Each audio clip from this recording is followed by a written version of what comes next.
क्या आप अपने दुश्मनों से परेशान हैं? कोर्ट कचहरी के चक्कर लगा रहे हैं, जमीन जायदाद के मुकदमे चल रहे हैं? तो अब आप निराश न हो, परेशान न हो। रामायण में एक उल्लेख आता है, जब भगवान राम रावण को पराजित करने में असमर्थ थे, तब जामवंत की सलाह पर उन्होंने देवी साधना करके रावण को पराजित किया था। 3 से 11 अक्टूबर तक इस शारदीय नवरात्र में मां बगलामुखी की आराधना से आप पा सकते हैं इन समस्याओं से छुटकारा। शारदीय नवरात्रि में मां बगलामुखी की पूजा से आपको इन समस्याओं से तुरंत छुटकारा मिल सकता है। आज ही अपनी व्यस्त जीवन शैली से कुछ समय निकालकर विधि विधान आपके लिए करना मुश्किल है, लेकिन हम आध्यात्मिक साधना सिद्धि केंद्र में आपके लिए विशेष अनुष्ठान का आयोजन करने जा रहे हैं। आप इसमें शामिल होकर अभिमंत्रित मां बगलामुखी साधना किट मंगवा सकते हैं। इसके लिए दिए गए नंबर पर संपर्क करके आप पूरी जानकारी हासिल कर सकते हैं। जय माता दी। नमस्कार प्रिय साथियों, मैं हूं सुरेश श्रीमाली। उम्मीद है आप स्वस्थ होंगे, मस्त होंगे और व्यस्त होंगे।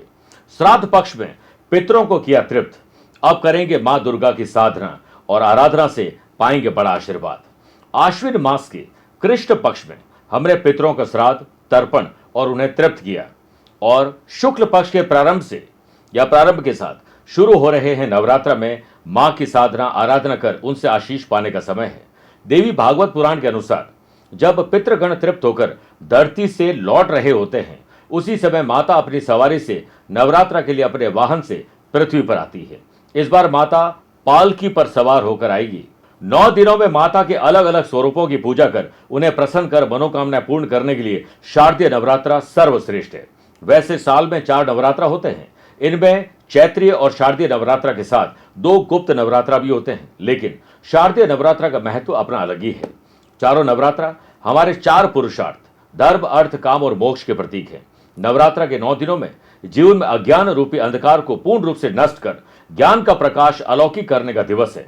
इसी प्रकार भय, निर्बलता, गरीबी को दूर कर स्वाभिमान और निर्भयता प्राप्त करके गरीबी दूर करने के साथ साथ हम अपने आप को लक्ष्मीवान भी बना सकते हैं और स्थायित्व प्राप्त कर सकते हैं। इस बार शारदीय नवरात्र इंद्र योग और हस्त नक्षत्र के साथ प्रारंभ हो रही है। इंद्र योग पूरे दिन रहेगा तो हस्त नक्षत्र दोपहर 3:30 बजे तक रहेंगे। पूरे नवरात्र के दौरान कोई तिथि क्षय नहीं हो रही है, इस कारण पूरे 9 दिनों तक साधना आप कर सकते हैं। बुध आदित्य योग पूजा पाठ के लिए होता है शुभ।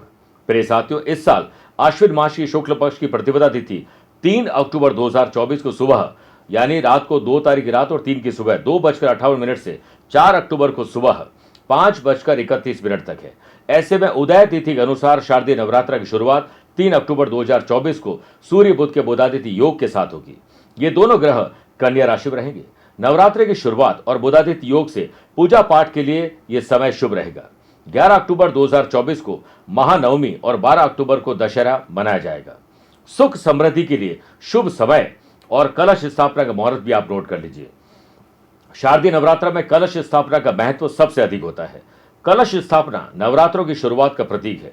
कलश को सुख, समृद्धि, ऐश्वर्य, वैभव और वृद्धि, मंगल कामनाओं का प्रतीक माना जाता है। सनातन धर्म में ऐसी मान्यता है कि कलश के मुख में स्वयं श्री हरि विष्णु जी निवास करते हैं।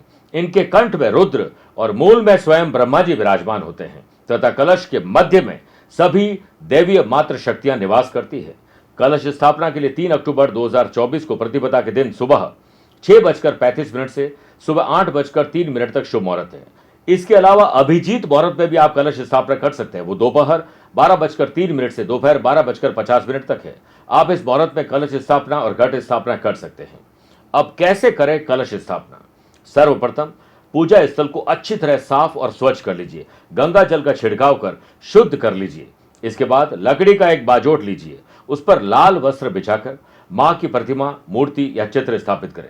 फिर उसके बाद माता के दाहिनी तरफ यानी आपका लेफ्ट और माता का दाहिनी ओर हो जाएगा, थोड़े से अक्षत ले लीजिए यानी बिना टूटे हुए चावल रखकर उन पर गणेश जी स्थापित करके दोनों पर कुमकुम, अबीर, गुलाल, पुष्प और इत्र अर्पित करने के बाद सुहाग की 16 सामग्री रखिए और प्रसाद का भोग लगाइए। इसके बाद कलश स्थापित करिए। इसके लिए आपको आवश्यकता होगी शुद्ध जल, गंगा जल, इत्र, सर्वौषधि, दूर्वा, कुशा, सप्त मातृका, सुपारी, पंचरत्न, दक्षिणा, आम या अशोक वृक्ष के पत्ते, मौली, अक्षत, नारियल और कलश की।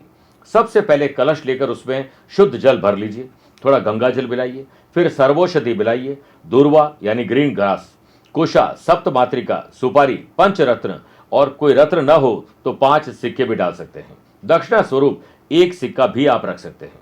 फिर कलश के मुख पर आम या अशोक के पत्ते ऐसे रखें कि आधे बाहर और आधे अंदर हो।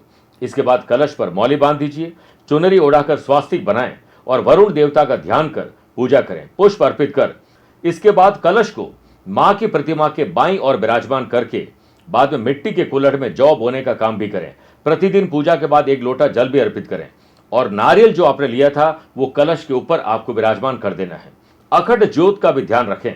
इस तरह विधि विधान से मां की पूजा अर्चना और दुर्गा सप्तशती का पाठ, अर्गला और कीलक का पाठ करिए या फिर पंडितों से करवा सकते हैं। उन्हें परिवार की खुशहाली और आपकी कामनाओं की पूर्ति का संकल्प लेने के लिए कहिए, फिर पूजा प्रारंभ करिए।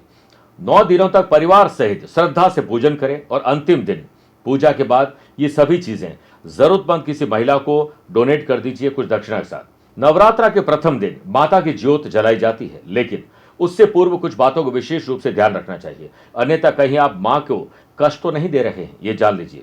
शास्त्रों के अनुसार अखंड ज्योति का संकल्प लेने से पहले आप जान लें कि यह खंडित नहीं होना चाहिए। ऐसा होना अशुभ माना जाता है, इससे आपको कई परेशानियों का सामना करना पड़ सकता है। ध्यान रखें कि 9 दिनों तक जलने वाला यह अखंड ज्योति तेल या घी की कमी न होने पाए। इसके बाद किसी एक व्यक्ति को जिम्मेदारी दे दीजिए। इसे बुझने पर वापस आप प्रज्वलित भी कर सकते हैं, लेकिन बुझने से बचाने के लिए आप कांच का गोला उस पर रख सकते हैं। अब जानते हैं किस दिशा में हो अखंड ज्योत। ईशान्य कोण यानी उत्तर पूर्व के कोण को देवताओं की दिशा मानी जाती है। इस दिशा में माता की प्रतिमा और अखंड ज्योति प्रज्वलित करना शुभ होता है। जो माता के सामने अखंड ज्योति प्रज्वलित करते हैं उन्हें इसे आग्नेय कोण यानी पूर्व और दक्षिण के समक्ष रखना चाहिए, उस कॉर्नर में रखना चाहिए और पूजन के समय आपका मुंह पूर्व या उत्तर की ओर ही होना चाहिए। अब 9 दिनों तक जो जौ आपने बोए हैं वो जितने ज्यादा जौ आपके उगेंगे उतना ही आपके घर परिवार में सुख शांति और समृद्धि रहेगी। थोड़े जौ आपको माता के मंदिर में रख दीजिए और बाकी बांट देना चाहिए या फिर किसी पेड़ पौधे में डाल दीजिए। बोलिए एक बार जय माता दी। प्यार भरा नमस्कार और बहुत बहुत आशीर्वाद के साथ आप सभी को नवरात्रि की बहुत बहुत शुभकामनाएं। क्या आप अपने दुश्मनों से परेशान हैं, कोर्ट कचहरी के चक्कर लगा रहे हैं, जमीन जायदाद के मुकदमे चल रहे हैं, तो अब आप निराश न हो, परेशान न हो।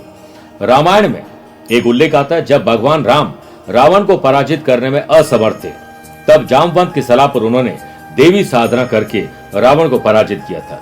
3 से 11 अक्टूबर तक इस शारदीय नवरात्र में मां बगलामुखी की आराधना से आप पा सकते हैं इन समस्याओं से छुटकारा। शारदीय नवरात्रि में मां बगलामुखी की पूजा से आपको इन समस्याओं से तुरंत छुटकारा मिल सकता है। आज ही अपनी व्यस्त जीवन शैली से कुछ समय निकालकर विधि विधान आपके लिए करना मुश्किल है, लेकिन हम आध्यात्मिक साधना सिद्धि केंद्र में आपके लिए विशेष अनुष्ठान का आयोजन करने जा रहे हैं। आप इसमें शामिल होकर अभिमंत्रित मां बगलामुखी साधना किट मंगवा सकते हैं। इसके लिए दिए गए नंबर पर संपर्क करके आप पूरी जानकारी हासिल कर सकते हैं।